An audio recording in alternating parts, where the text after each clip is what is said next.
In our last lecture, we began the process of learning how to see into higher dimensions. It took us through a very strange detour. We had to talk about a piece of mathematics, in particular something that many students see in high school, namely the Pythagorean theorem. But we had to extend that because we want to talk about the world of the string. Recall, the string is such an incredibly small object that as of now, the only parts and ways and techniques that we have for studying it is by the use of mathematics. Let's recapitulate our journey from the world of blood cells, which we have illustrated here, and go this time zooming down to the world of the string, past the atom, past the nucleus of the atom, until we get to an incredibly small distance of 10 to the minus 34 or 10 to the minus 35 meters. That's where we find the string. Now, the other thing about the string is that it is an intrinsically quantum mechanical process. It is describing processes that we can't measure directly. These processes involve the laws of very tiny objects. And in the world of the quantum, things that sometimes you may think of as continuous, in fact, come in small packets. We can see the analogy of quantization by thinking about the surface of a pond. Imagine a very strong wind blowing across the surface of the pond. At first you might say, well, the pond is placid, so here we have a representation of a placid pond. But with a very strong wind, then little chunks of water can be blown into the air as the spray that you would find on a windy day. And these chunks, in fact, come in a smallest possible size, namely the size of the atom. In the world of the quantum and the microcosmic world, energy has this property. You may think it's nice and continuous, but it comes in the smallest packet, and that's what we call quantization. The string is intrinsically a quantum mechanical object. Therefore, our everyday experiences in thinking about the world may have to be modified. In our last lecture, we imagined looking at a house. So here's our house again. And you can see our house has a ladder laying next to it. And let's walk up to the house and look at the ladder. There it is laying flat on the ground.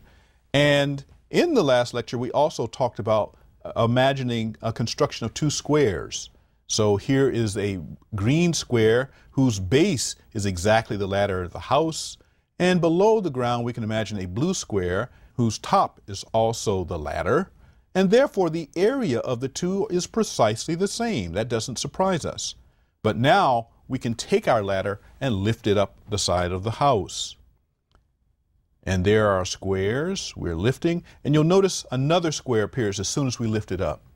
The remarkable thing about the Pythagorean theorem is that the area of the blue square plus the area of the yellow square is exactly equal to the area of this green square, no matter how we lift or pull the ladder around the house.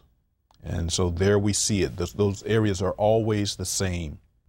Now, of course, there's something else that we talked about in the ladder, something you should never do if you're climbing a ladder. Let's go back and push the side of the ladder so that it is not aligned with the top. Now, it would be very dangerous to climb this, but nonetheless, we can see that another square appears, which measures the distance we push the ladder over to the side. And the remarkable thing about the Pythagorean theorem is that it says that the areas still add up to be the green square. So here we see it without the house. There's our blue square, our yellow square, and then when we pull the ladder away from the house, the purple square appears, and all three of these areas is exactly the area of the house. That's the magic of the Pythagorean theorem. So, using that magic, we want to imagine a world where there are more than the three dimensions that we have seen here, the three dimensions in which we move around. Now, we've never actually seen extra dimensions, so it's very difficult. But because of our discussion of the Pythagorean theorem, we can say, if that world is there, then we know how the Pythagorean theorem should work. In a world with one extra dimension, the area of the square attached to the hypotenuse is equal to the sums of the areas of the squares attached to each leg in every single direction that we could possibly move in this imaginary world of four dimensions. And then this brings us to a four-dimensional version of the Pythagorean theorem.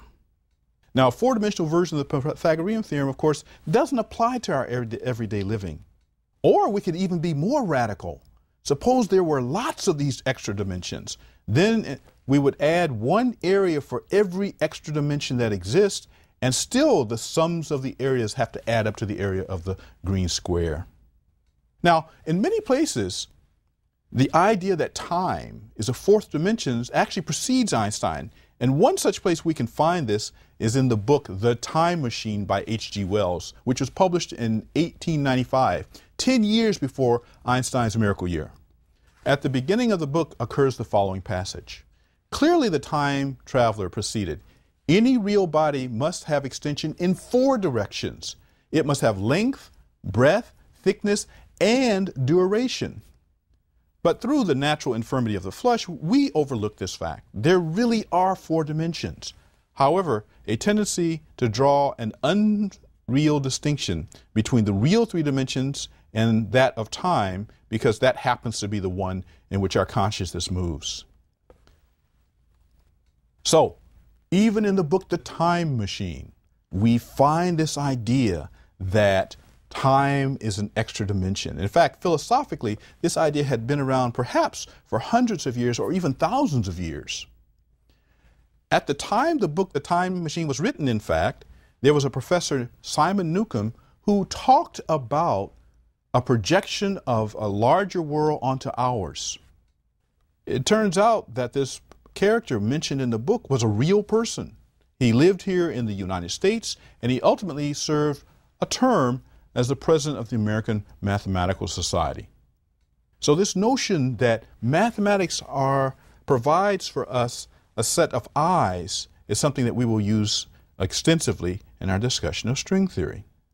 However, H.G. Wells didn't get it all right. According to the H.G. Wells picture, you think of time as just an extra dimension, and therefore, if you believe it's an extra dimension, you simply write the Pythagorean theorem with one more area added to the ones that we can see in our world. Well, in fact, Albert Einstein did something very radical about this. He said, yes, time and space are parts, ultimately, of a single kind of four-dimensional world, but he did something that physicists often think about. It's called units or engineering dimensions. We measure distances in either inches, yards, or miles. And we physicists and scientists think of these units as being what we call the engineering dimensions. All lengths can be measured in inches, yards, and miles. So we say that all lengths are equivalent. But time is not measured in inches, yards, or miles. We measure times in seconds, minutes, and hours. So we think of that as a different dimension. Engineering dimension, not dimension in the sense of extra dimensions. So let's, however, imagine that time is very much like space. Well, in space, when we saw our ladder, there was a length. We can call the distance upward the breadth, and then the distance to the side the thickness. For each of those, we could draw a square. And now if we think of time as an extra dimension, we can draw a square for this extra dimension and add it into our Pythagorean theorem. There's only one problem with this idea. You see, an area is measured in terms of square units. We can talk about an area that is 4 square units, 4 square inches, 4 square yards, 4 square miles.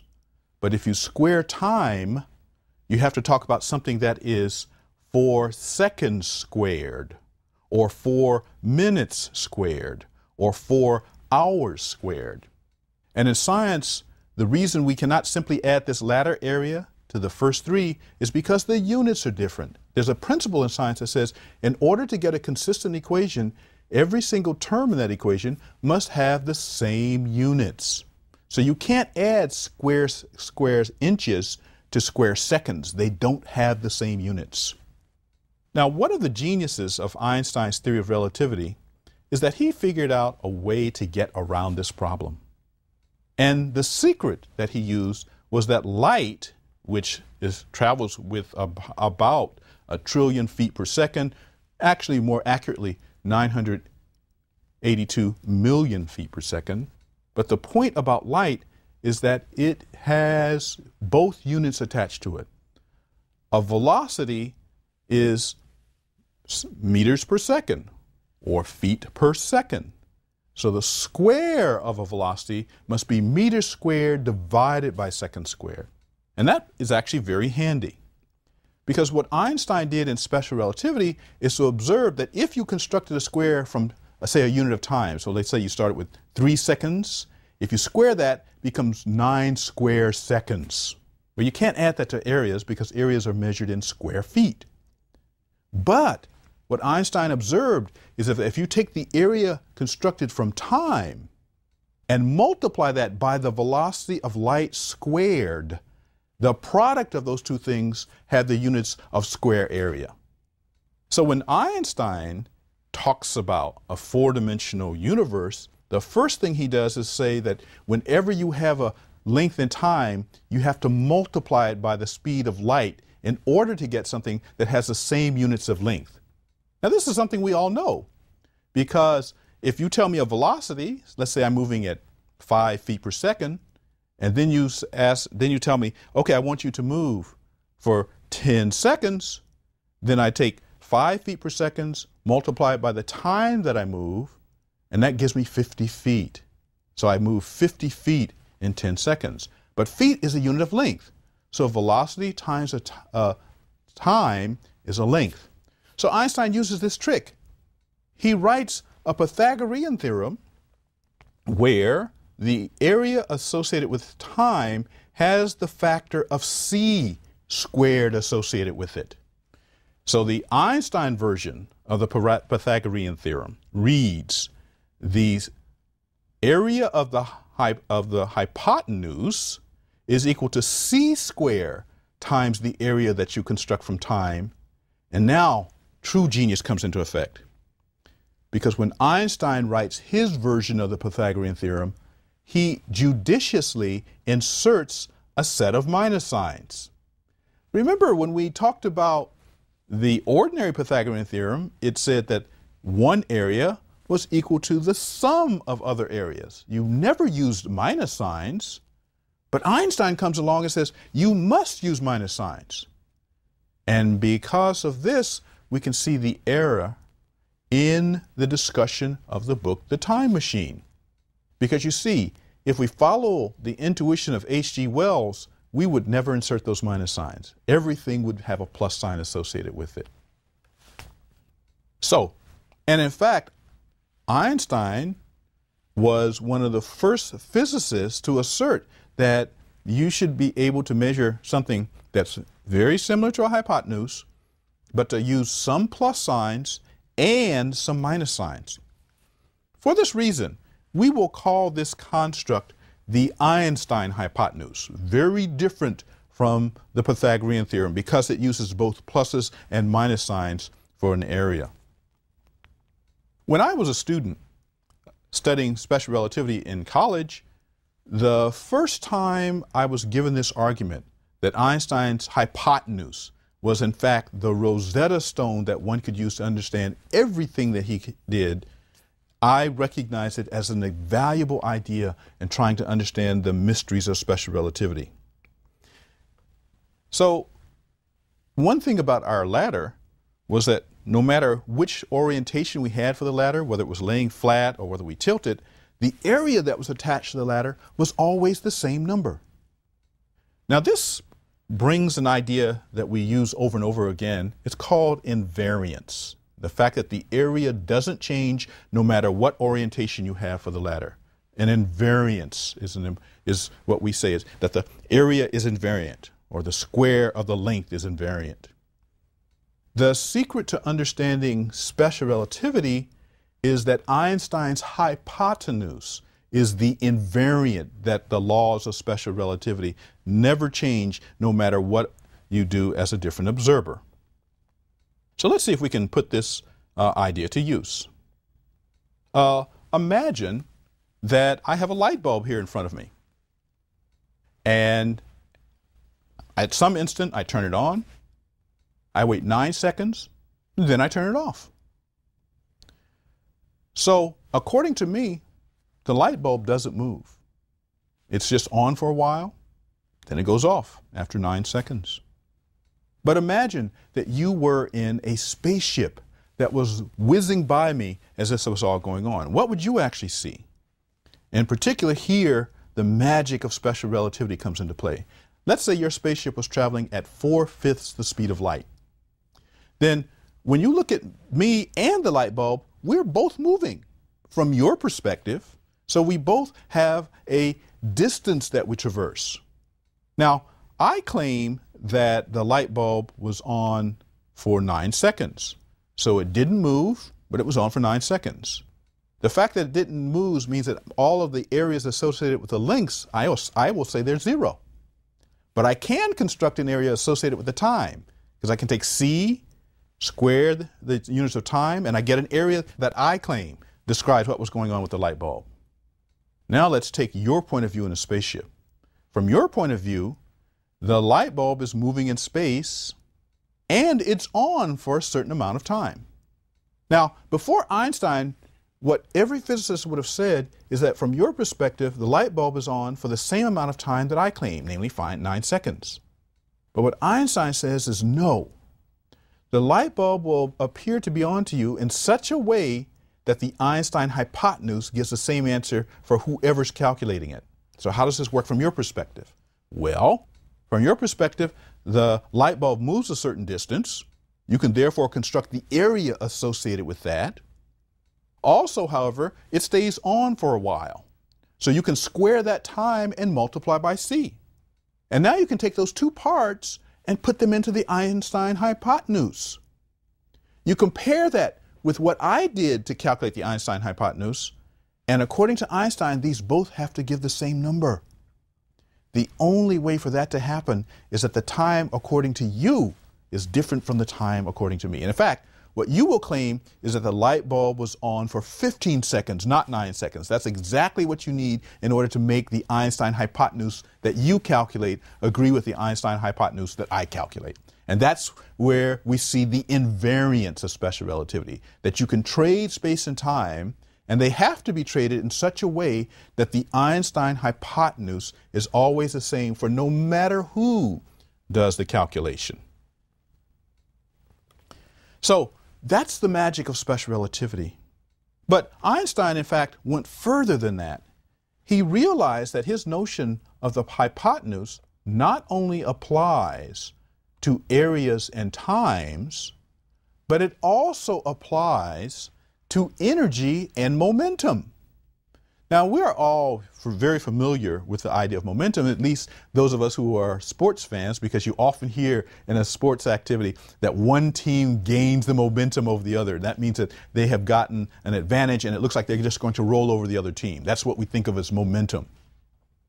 For a physicist or a scientist, the word momentum, however, is something very different. For us, momentum means that an object has a mass and it has a velocity, and we take the product of those two numbers. That's what we mean by momentum. If an object is at rest, it has no momentum. Energy is a more difficult concept to define, but we all have a sense of what energy is. Energy means that essentially you have the ability to do more work. And that can be made very precise with some notions from physics. Now, if you have momentum, that's like a length. So if you square a momentum, that gives you something that's very similar to an area. What Einstein observed was, let me do that. So I'll take a momentum and square it. I get an area associated with every momentum. And then he said, let me also now treat energy the way that I treated time before. Well, you can't quite do that because energy and momentum have different units. However, if you take energy and square it and divide by the square of the speed of light, then you get something that has exactly the same units as the areas associated with momentum. And so what Einstein does with this is he takes this area associated with energy, divides by the square of the speed of light, and then subtracts from that the three areas that are associated with momentum moving left to right, front to back, and up and down. When an object is not moving, its momentum is 0 because it has 0 velocity.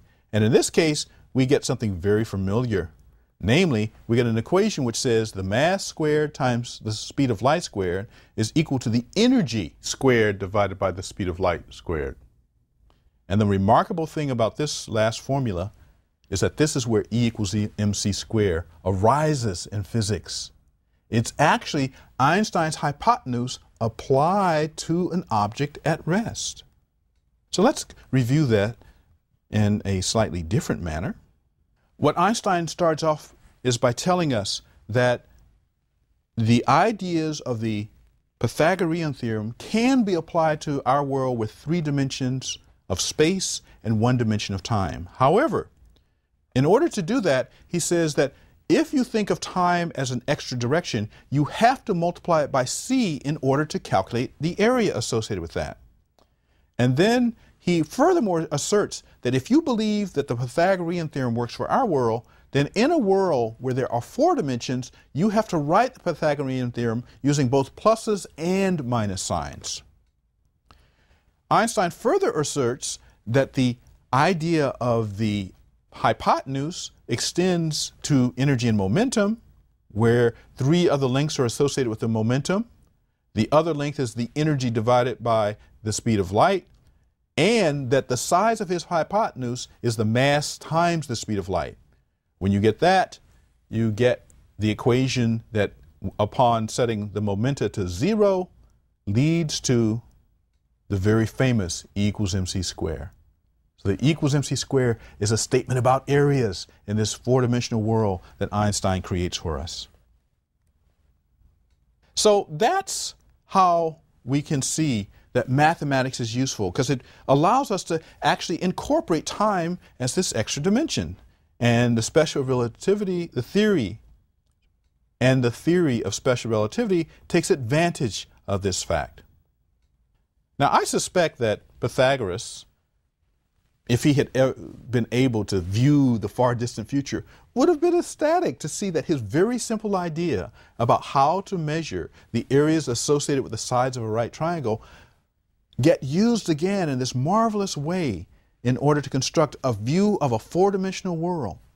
Now, of course, Pythagoras was not the first person to write the Pythagoras theorem. It was known to Babylonian mathematicians over 1,000 years earlier. But he's the person that we associate it with, and you can just see the joy of such an idea. Now, let's come back to string theory. Remember, we zoomed down to the world of the very small, and I told you that the string was an intrinsically quantum mechanical object? Well, that means because Einstein's arguments never took into account quantum mechanics, that when you combine a quantum object with the idea of the Einstein hypotenuse, you must check to see whether it actually works. Now, this was first done in modern physics around 1971 and 1972. And there were a number of physicists who attacked this question, but the answer they got was totally shocking. What they found was that in order to have the Einstein hypotenuse apply to the mathematics of string theory, which also took into account the quantization, then they were in a very strange position, because you look at the Einstein hypotenuse for the mathematics of the string. So at first it works just fine, but then something terrible happens. What they found was that you have to add all of these extra dimensions even to get the theory to begin to work. You have to imagine that there are 22 additional directions that we have never seen before. And even if you do that, it turns out that one of the string's vibrations satisfies the Einstein hypotenuse, but with the wrong sign for the square mass. It's this minus sign that we see in the transparency here. So we have all of these extra directions. We have a negative mass particle, mass squared particle. This negative mass squared particle is called the tachyon. And in the early 1970s, when the first mathematical constructs called string theory, or more specifically the bosonic string, were made, this object was found in the mathematics, the thing whose square mass is negative. Well, this object, the tachyon, had actually been thought about for a number of years in physics, going back almost to the 1930s. So the idea of the tachyon was not a new one to physics, but it was also known that if such an object existed, it would wreak havoc in the world of physics. In particular, if an object whose square mass is negative existed in our world, such an object could never come to rest. It would always have to move at least as fast as the speed of light. And furthermore, when you combine the world of the quantum with such an object, you then find that such an object totally destroys every consistent view of what it means to describe physics. The quantum world is one described by probabilities. We can say that there's a certain number of chances that one event will happen. There's another, perhaps, number of chances that another event would happen. In fact, very much like our game of 4 coins in a box that we talked about previously. And we saw that we could actually, just by counting the ways that things happen, figure out probabilities. Well, the quantum world is governed by probability. You can only say what might happen. You can never be exactly sure. So when you take a tachyon into this world of probability, what you find is that when you talk about what might happen, some terrible things go on. In particular, in our world, if something definitely happens, we say it has a probability of 1. If it never happens, we say it has a probability of 0. Well, in our world, something can happen or it cannot happen. Our world is a very definite place. In the quantum world, an event might occur with not probability 1, but some smaller number. It might occur with half of the probability of a half, which means that half the time you observe it, it happens, and a half the time you observe it, it doesn't.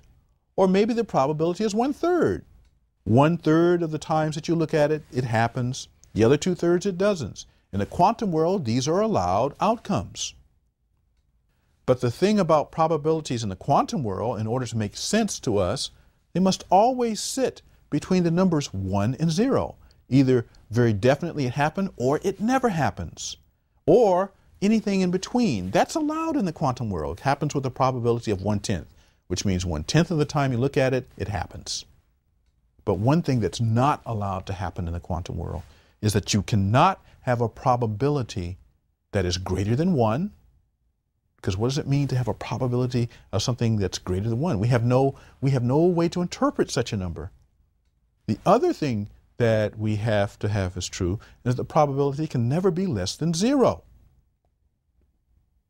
When you put a tachyon in the quantum world, you find out that probabilities can be greater than 1 or less than 0.